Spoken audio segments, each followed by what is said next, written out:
Welcome to the BrightWord Books Podcast, where stories illuminate hearts and authors share the wisdom behind their words. I'm your host, Chris Dabbs, and today we're honoured to welcome back for her third appearance a truly inspiring guest, Debra Lee Fader, an internationally awarded entertainer, beloved author, and devoted servant of God. Debra Lee's journey from the dazzling stages of Las Vegas to a life of faith and service is one of profound transformation. So in today's episode, we're going to dive into her remarkable story of resilience, her unwavering trust in divine purpose, and her message that it's never too late to start over, no matter your age, your past, or your pain. So stay with us as we explore the soul behind the spotlight and the strength behind the setbacks. There we Hi, go. Chris. Hey, Thank you. Debbie. That's perfect. So that I don't really, need to say anything else. exactly, that's it. Buy the book, see you later, yeah? That's the Yeah. thing. Now, Well, there's okay. an awful lot that went into the book. It took me, I thought I'd be able to write it in, 1 year. We were in COVID at the time, and that's what gave me the time to be able to actually sit down and put pen to paper and put a few words down. And it ended up taking me 3.5 years to finish this particular book. Now, mind you, there were actually two other books I was working on that were compilations at the time, but my own book was just causing me all sorts of issues, I guess you could say, trying to get all of that out and have it make sense. Well, it's So, kind of like being a car mechanic. Your own car is a pile of rubbish, right? right. Because you spend all your time working on other people's cars. So that's the Yes, way and you you're work. Yes, and you're not as emotionally probably you're emotionally involved in your own chapter, but you're not quite to the depth of the honesty that it takes to actually bare your soul and put words out there that hopefully will transform lives. And once I started to really get into it, then it was a lot of pouring out of emotion, feelings, and then also trying to have it make sense Mm. for for anybody to read. So it took a lot of work. Yeah, Yeah, I'm yeah, I'm yeah. happy with it now. I'm very happy with it. So the frustration and the and the pain didn't last too long. I'm hearing all sorts of good things about what I've written. So I hope that your viewers will be interested in my book as well. I don't know if you have a picture of the book. Did you want to see the book at all? Yeah, I thought show I us if you've got that there. That'd be great to see Okay, it now. hopefully it won't be too. It's looking good, Here's yeah. the book. And That that's looks like you. that's me. That's you. Yeah. And it's called Walk by Faith with God as Your Compass. Yeah. And a good friend of mine loved that. I'm sure you've heard of Jack Canfield before. Think so, yeah. Yes, he's a wonderful author, several millions of people reading his books. He wrote the Chicken Soup for the Soul series. And he was one of the mentors on this book, and he loved the idea of God as your compass. So that meant something to him. So I knew I was on the right road at that point. Well, no, But totally. yeah, Exactly. You've got that sort of feedback coming on and a mentor like that. That's great. No. So yes. now that you've spoken about Walk by Faith a few times now, has your perspective on the book shifted at all? Well, it's just I thought about this earlier. Hmm. Uh, it has in a certain way because I'm writing my true story of all of the things that I went through, what I'm still going through as a person with a lifetime disability now. And a lot of people, what I've found is a lot of people look at that cover and they look at the career that I've had and they might miss the point of view of what I had to go through. It took so much courage, much more courage and grit than it did the first time around when I had use of my limbs, use of my body to dance and to sing and to be on the stage and comedy and all of the things that I did.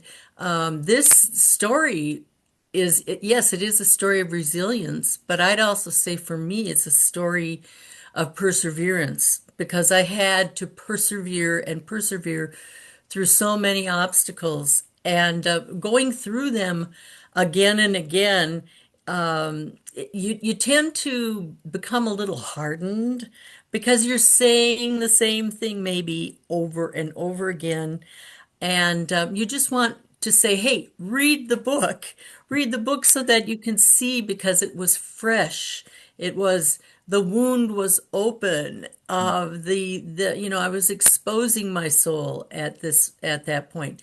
And at this point, I've come through that passage in my life and I want to say, hey, I'm here. I'm here now. This is what I do now. It's kind of hard to regress back into those pages and make them fresh. Yeah, yeah. But I'll have something happen where maybe I'll trip and I'll almost fall down, and then oh, believe me, I'll remember at that point what it takes to just keep on going when maybe you want to just sit down and say, okay, I'm done for the day. So Yeah. Well, exactly. It shows you how resilient you are then in that case. I thank mean, you. have you had readers getting back to you with feedback or stories that are similar to yours that have touched you or affirmed your purpose in writing this book? Well, originally when I wrote the book, just so you know this, I was writing a book really for my family and my little grandchildren because I was thinking about them. What if I'm coming to the end of my life?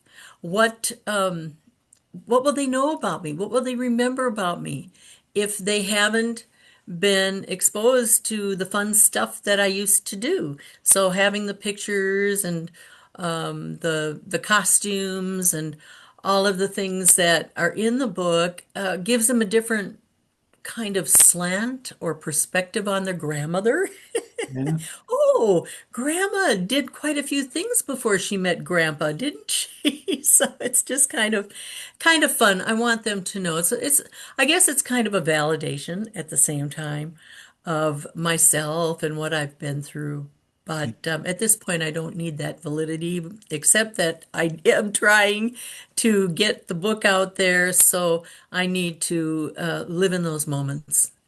Yeah, exactly. You can go back to them. But I like the Yes. idea of leaving that message for your family, so they know what Yeah. grandma was like. And I think Yes, that's what it was for. And then as I started writing, it became so much bigger than myself. It was, a message for all time about reading the Bible, cleaving towards the Lord and God, and not being afraid to show your commitment to your higher power, as we call it. So, and to open up and let the universe take care of you because of course God created that universe. So I feel well within the bounds of working on the positive ends of things and teaching people about resilience and that everything that they're doing is for a reason. Of course, I really believe that. I don't know what you would call that type of a person, but I believe in destiny. And I'm a dreamer, and I know that God is there for you. All you have to do is ask. So that's what the book is about, is just opening your heart and saying, Lord, I can't do this by myself. Let me lean onto you and start walking the path you want me to walk. And it's kind of hard at first when you're on that path because the path actually becomes more narrow. Yeah. And a lot of the things that you go through, you will change. You may change as you're becoming this actually a better person than you had been prior. And sometimes you have to let old friends go, but you can bring them back with love and kindness later. But you might have to let some people go because they may not understand how important it is for you to get right within yourself. Mm. And they call it righteousness. Oh, right. So, yeah. Well, So that's I'm kind of babbling on here, but that's okay. no, no. No, you're not. You're making complete sense because at the end Thank of the you. day, it's really difficult to push forward through the things that you've experienced and the life change that you've had, which obviously Yeah. we've talked about before in the series of interviews. And to try and do that alone, I think it must be really hard. And so, you and testament to you really that you've done this so well. So, Thank you. no, well, yeah. But Was there a it's mo- it's I had God with me. Yeah, That was the difference. And I remember when I actually was dying. All my organs had shut down. They didn't know what was wrong with me. I'm upstairs in the bedroom and I can hear my husband on the phone downstairs saying, I've got to get her in. Can you see her today? What can you help me? Just all the things that, your spouse will go through to try to make things easier. And I just remember all of a sudden I heard this voice that said, and it's not this big booming Deborah voice. It was just soft and quiet, and it said, Deborah, Deborah Lee, my child, to me, as I'm watching and feeling like I'm watching my body just slip away. And it said, you are going to have more courage than you've ever had in your life to get through this season of your life. And that's what saved me. And it is true. You, when you're able-bodied and you're able to, let's say, fulfill your dreams, and you fulfill them with a great deal of grit. I talk about grit in the book throughout it, but it's grit like you've never imagined when you can't do the things that you are used to doing and you have to find an alternate way to communicate or to move or to sit up or to whatever. Even speaking, you may not be able to speak for a while. That happened to me. I couldn't quite. It was like I had had a stroke, yeah, but it wasn't a stroke. They didn't know what it was. So I went through several years because nothing was showing up on MRIs or in my blood work, or it just was such of a mystery. In fact, to the point where one doctor told my husband that I was making it up. Yeah. He says, great. don't even listen to her. He says, ignore her when Huh, she's going through this. She's looking for your attention. He said it in front of me in front of you. in the office.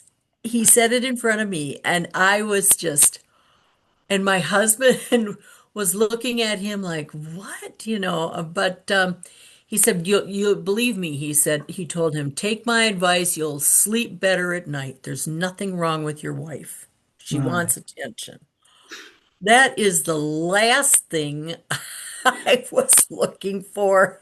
Yeah, right, right, right. Just trying to be able to move a muscle. It was crazy.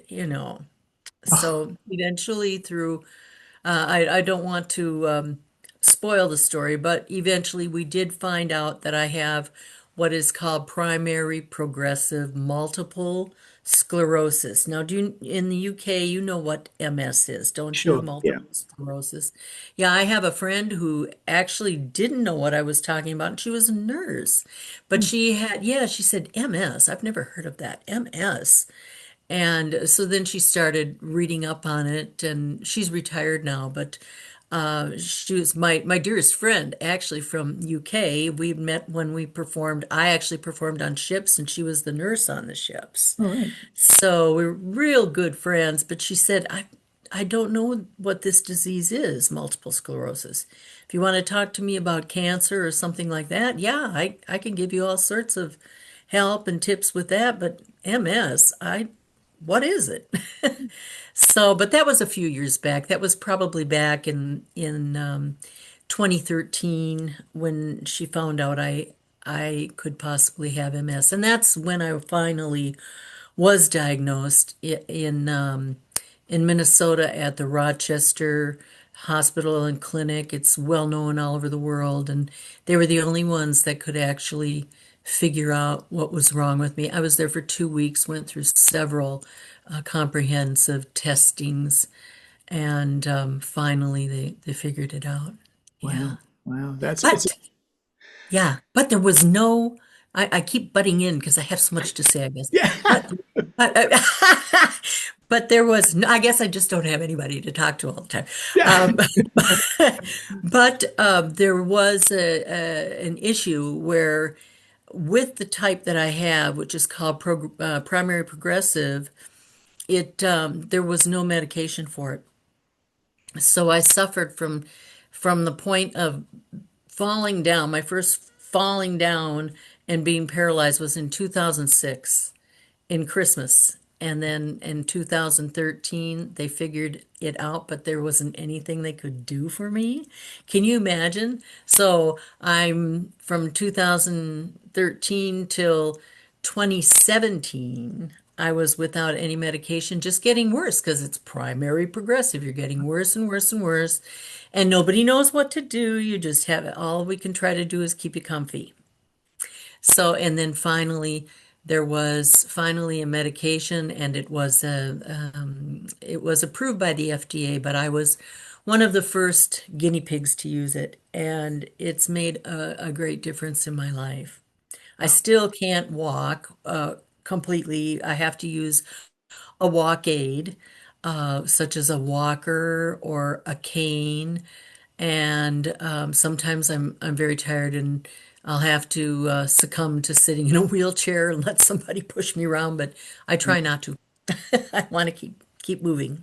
Yeah, yeah. Well, I think that again, that's laudable. It's amazing that you've done that. I mean, but so, through all of this, and for all these years where you didn't have any medication, you've had your life basically changed overnight. As I know that you're not obviously the only person to go through a life change like that, but for you, you're the only person that's gone through that, right?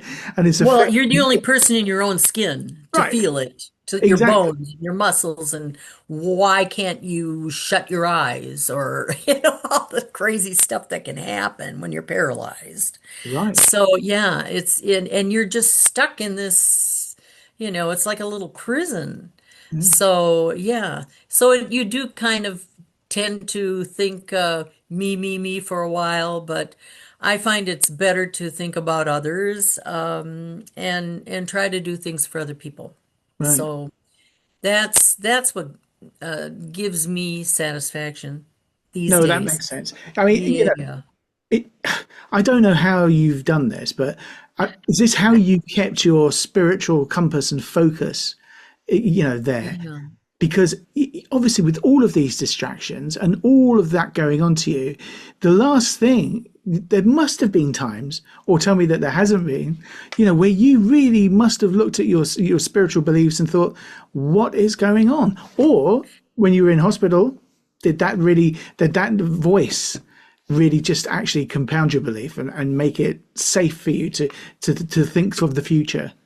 Right. Well, that was it. You have to have courage. Courage. Courage was what was in my brain. It was just seared into my mind, really.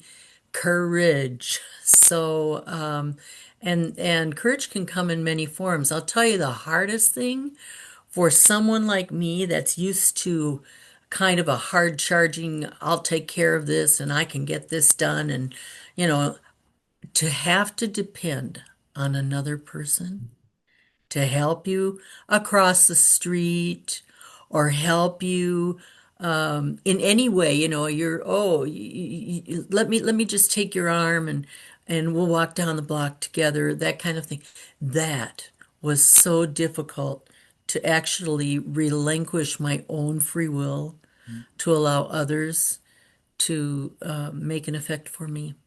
I And they think that would haven't be, many times. Yeah, that would be difficult for me. I mean, like Yeah. helping in and out of the car, I guess, things like that. Which, Yes. yeah, and then of course that's part of the journey that you've gone through, I guess, to allow Yes. yourself to be helped like that. Incredible. Yes, and you have to you really learn to appreciate the kindness of others because it was something you maybe never needed to worry about Yeah, before, yeah. you know.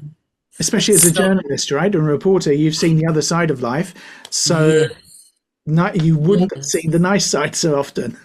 Right, right. And you're dealing with people who are victims of it could be crimes, it could be weather problems, it could be who knows, a financial scam. Just think of all the different things that we report on in the news and so you learn respect. I'll tell you, you learn respect for the victim when you have to go through. I don't feel victimized. Believe me, I don't. I'm not. I was so shocked, for instance, when that doctor told my husband she's making this up. She has a victim mentality. No, no, that was not the case. But you do learn that sometimes you need to relinquish and say, okay, I am weak. I'm a little weaker than I'd like to be. So yes, help me. And people, what you find out is when someone helps you, they feel better too. Exactly. So it's yeah, it's a reciprocity. You give, you receive, and you give and you receive. So, but being on the receiving end, it's a hard thing to agree with when you're used to being the other person, the other one that is the strong person. So, Yeah, yeah, exactly. that's Yeah, a the tough giver, deal.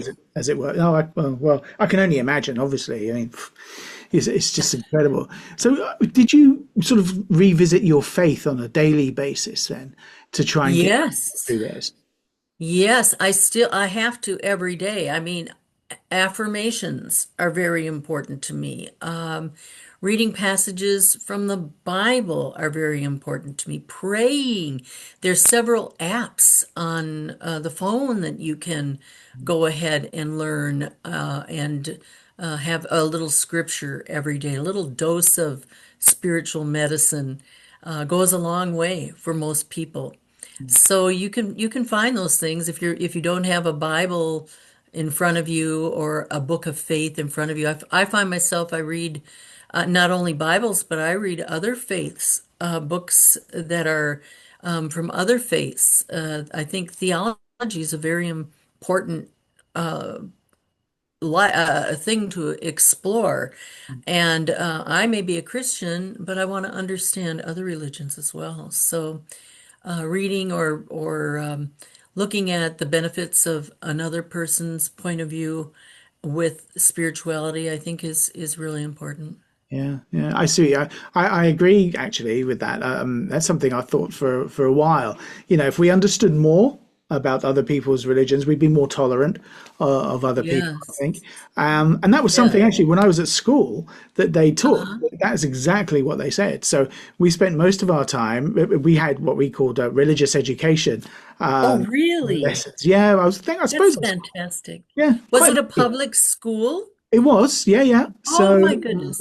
so yeah, and I presume that they still have either RE as we call it or RS, Uh-huh. religious studies. But yeah, Oh, so cool. basically theology and Uh-huh. ethics. So it's about that sort of thing, really. But so Ethics. understanding the other point of view, right, or other points of view, I think is really important. Yes. Well, So when I went to school, those things were not being studied. I think probably in this day and age, and the way the world is, our world with all the internet and at a push of a button, we can see what's going on the other side of the world, yeah, and talk to people. You've got Facebook, you've got name all these different ways that people communicate. There's really no excuse not to try to learn about another person's point of view. But when it gets right down to it, what we're all humanity, we all just want and need love. Yeah. We need love. And we need to, I believe, from my point of view, with God, to worship. We're partially a spiritual human being. We have reason and we have motor skills and we have all these things, but we also have a spiritual side. So it's important to develop that and then listen to other people. Yeah. Listen as well as speak our own mind about our religion. Yeah. Yeah. That's right. Exactly. Not just this is my way or the highway, right? Right, Exactly. right.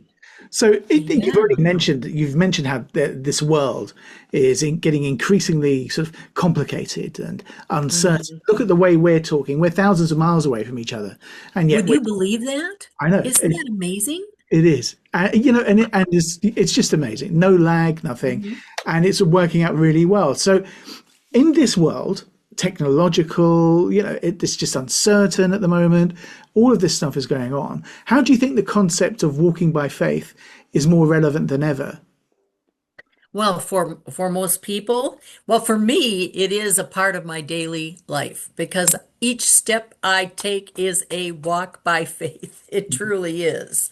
Um, for most people, it gets back down to walking, knowing that there's a destiny out there for each of us. We've all been given skills. We've all been given different gifts. Give yourself a moment to try to develop that gift that you have that's unique because it was given to you by the universe. It makes you different. We're all different. No fingerprints are alike. No hair strands are alike. You can go on and on. We're completely unique from each other, but we are a common bond as being humans, so we're part of the whole human experience and humanity, but it's up to us to express the differences between what our gifts are because you never know how your gift is going to help somebody else. Oh, I don't know. So that's what it gets down to is the gift of reciprocity again, helping another person get outside of yourself, show your skills, help somebody else have a better day. Oh, that's So that's what walking by faith is for me. And it's also a stretch into being kind. So we never know what somebody else is going through on a daily basis. And, we're all coming from different environments, home environments, and we don't know if someone has had a bad time. So we need to try to show the positive sides rather than the negative sides. And it's easier. It's so much easier to be negative. But once you make that decision to be positive, then it becomes part of who you are. And then all these opportunities just start coming your way. So it's really worth exploring that. It's a gift. It's a gift, and you're given a gift back that's a much larger gift than you're giving out. So well. that's my feeling. I think, yeah, help someone else. You said it earlier on, help someone else to have a good day, right? And Yes. that comes back in spades, doesn't it? Really, to It does. It truly does. And then people are, if you're kind to somebody else, they're kind to you. So that's what walking by faith is for me. Just of course, for me it's of course my belief in God, the faith, but the destiny. The destiny. We all have a destiny to fulfill. Let's do it. no, that makes sense. Let's So, yeah. is there a part of the book that readers often overlook, or you feel they overlook, but you believe holds a really powerful truth that you want people to sort of like hone in on and to understand? Well, the one thing that I've noticed is people tend to look at the face value. Oh, nice picture on the front. And then there's pictures of my career throughout the book too. And I had been a mayor. So, I mean, you see a lot of components of success Right. in the book without just by glancing at it. But if you, without reading it, you'd think, oh, this person's had such a charmed life. I don't know what to aspire to here. That's their thing. But this is about my struggle as well, having the grit and the tenacity to move past the success and dig back down and start over. I had to start over 3 times because I had left my career in Los Angeles. I decided I wanted to go home. I wanted to be with my family. I wanted to experience more to do with life and be a real person. And that's when I met my husband and I went into broadcasting and I changed. I was able to use my voice instead of singing on a stage every night and being away from people that I loved.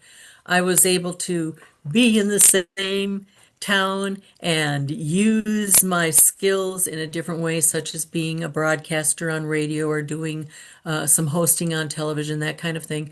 And I could go home at night and have a real full, satisfying life. And I was a worship director too. So, and that was back when I could still sing, still dance, still walk, still praise the Lord without any trouble. And then, like I said, back in 2006, it all disappeared. Yeah. And I had to learn to walk again. And it took years. It took years and many setbacks.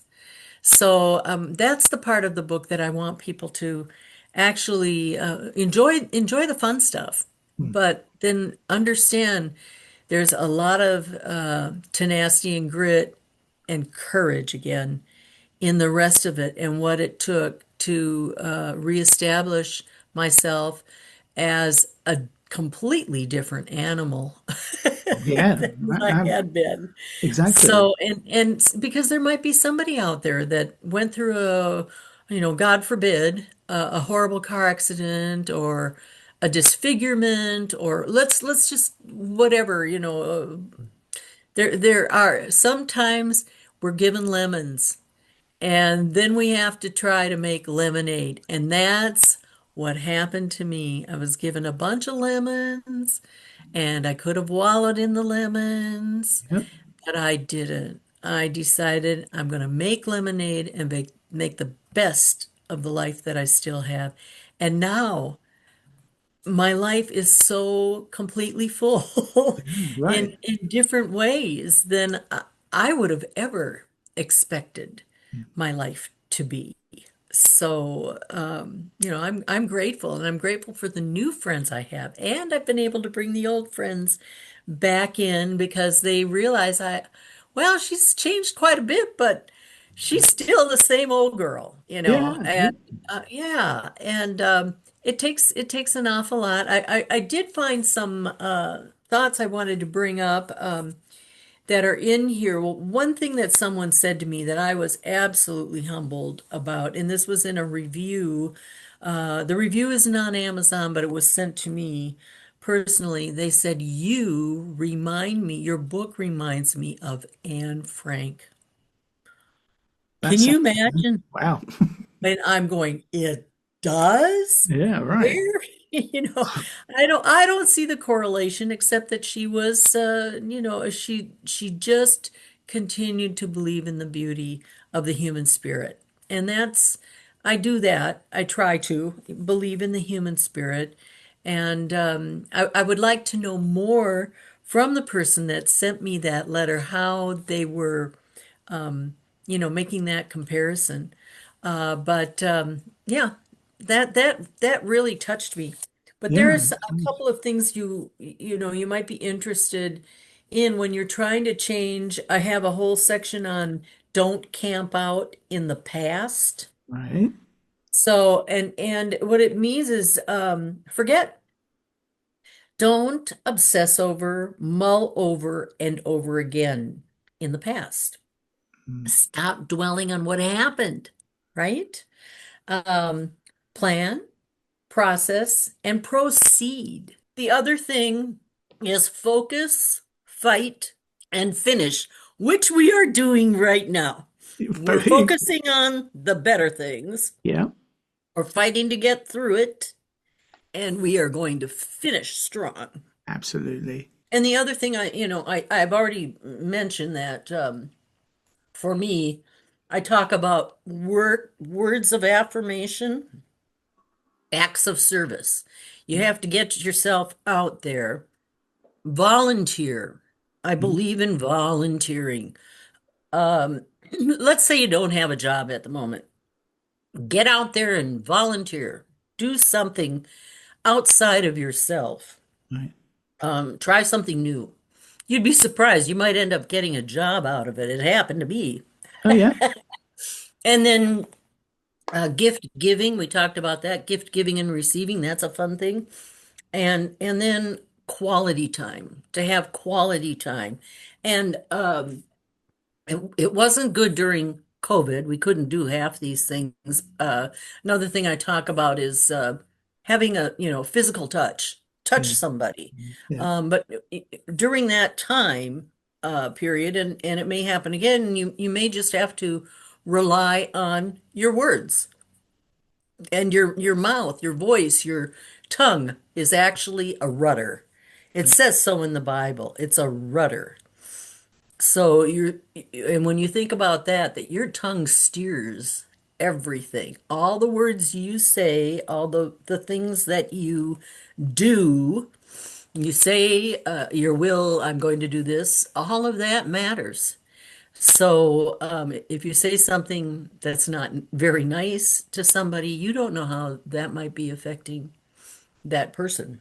No, it's a good point. I like that, actually. Yeah. Yeah, It's a your tongue rudder. is a rudder. It says so right in the Bible. And the first Yeah. time I heard that, I went, "What?" But we're Wow. like a little ship, we're Yeah. moving along, and the rudder will steer us one way or the other. That's true. So, That's true. You don't yeah, know what you say, what effect that's going to have on your life or anything else. That's very true. So that's yeah. okay. Cool. Well, we are running out of time, Debra Lee. So Aren't you glad? no, no, No, no. I'm just being silly. Yeah, we could talk for Yeah, hours. because yes, I apologize for losing my ability to speak. No But one's going to know about it. It's going to be edited. Don't worry. all right. Okay, so basically, Okay. last question then. What Okay. final encouragement would you like to leave with listeners who are in I guess, a season of waiting or doubt or transition in their faith or something? Oh, I had that in my mind. Uh, I think the idea is just to look within yourself and say, what can I do to help somebody else today? What can I do to make somebody else's load lighter or their day a little brighter, right? Oh, nice. And if you can do that and do it seriously, I mean, do it honestly. It's not a tongue-in-cheek thing. It's really, I want to make a difference today, making a difference. That is going to set your day apart and and give you something else to focus on besides just yourself. Yeah. So, and I think that's an important thing Oh, I love to do. that. Yeah, that's a nice thing. I'm going to take that on board. I'm going to try and Okay. do one nice thing a day, I think, and Yeah. see how much. Mind you, I do so many nice things, even though my wife would disagree. So Yeah. Well, you can write a little list and go, yeah, okay, I did that one today. yeah, that's I'm true. That's going to do true. this tomorrow. Or, Oh, it's practicing kindness, yeah, practicing. yeah, yeah. And I So, think it's all about, treating people how you want to be treated, that sort of thing. So no, I'm going to take that away myself. Thank you very much for that. And well, you're listen, welcome. thank you as well for joining us on the BrightWord Books podcast. So a Thank heartfelt you.